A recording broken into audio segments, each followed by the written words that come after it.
But I think on an ongoing basis, Conservation Halton helps helps me at least when I'm out hiking at Mount Nemo or any of the other facilities that you have. I think on an ongoing basis, it's a positive thing for me personally, and I think for most people, it's positive. Like to live so close to green space, that's just a wonderful thing, and not everybody can say that.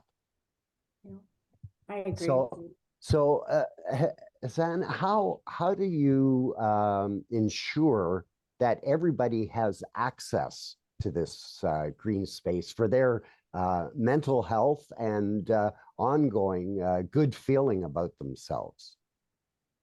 Yeah, so that's an excellent question, Mark. I think there's a clear link between green space and mental wealth well-being. What is the spread of green space? You know, is it equitably distributed across our communities?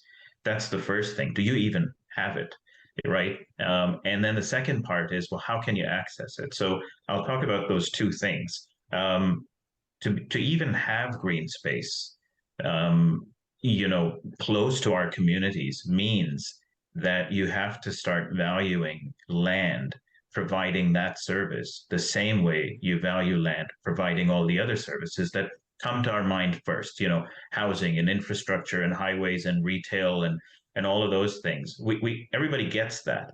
But to look at a woodlot and say, and this needs to stay as a woodlot because it provides all these other tremendous benefits that are so intrinsic to human health and families and communities. And that story starts 50, 60 years ago. You have to start putting these parcels of land together to be able to have something today.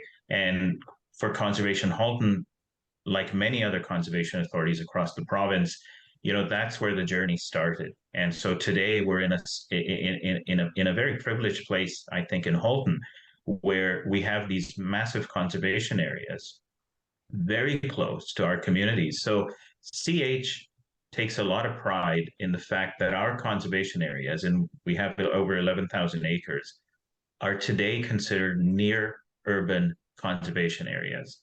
You shouldn't say that for me to access green space, I have to go way up north, or I can see nature way up there on the escarpment.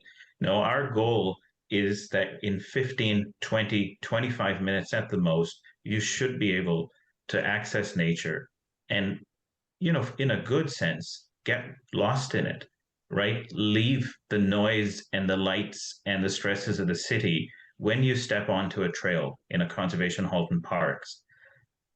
In about 2 minutes, you can be so far away from your car and the parking lot that you can really disconnect and start to enjoy nature. So I think that's the key thing is we need to value green spaces for the service they offer, and we need to work hard to ensure that we actually have them.